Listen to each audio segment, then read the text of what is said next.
Hachette Audio presents The Hiltons, the true story of an American dynasty, written by J. Randy Taraborrelli, read by Robert Petkoff. For my family. Prologue. It was Monday morning, June 11th, 1979. Conrad Hilton is rolling over in his grave right now, Zsa Zsa Gabor was saying to the attorney Myron Harpole. The two were on the telephone discussing the details of a sworn deposition Zsa Zsa was to give later that week about her relationship with her late husband, the international business pioneer and hotel magnate.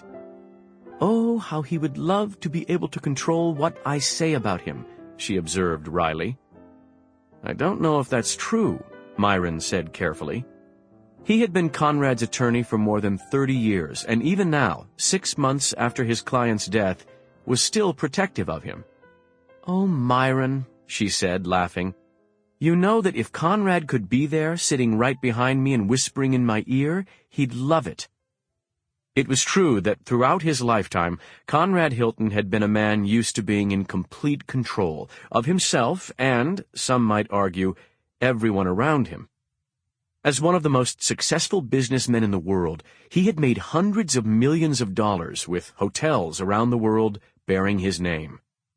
He certainly didn't carve out such a niche by allowing others to impose their will upon him. Generally speaking, though, he was well-liked and had a stellar reputation among his colleagues. He was a good man, known as much for his philanthropy as for his hotel empire. Privately, though, he did have his eccentricities, not the least of which was his stringent attitude about his wealth and the manner in which it should be distributed to immediate family members.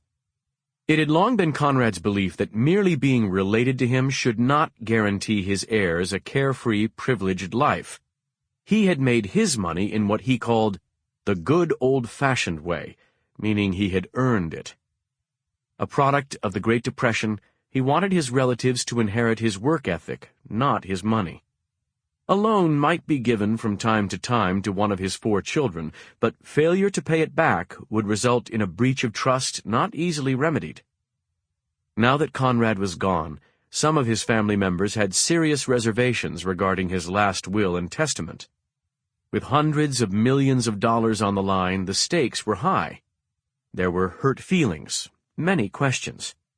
A legal effort to redress some of these grievances was the reason Zsa Zsa was now being compelled to share her private memories of Conrad with a battery of attorneys. Sample complete. Ready to continue?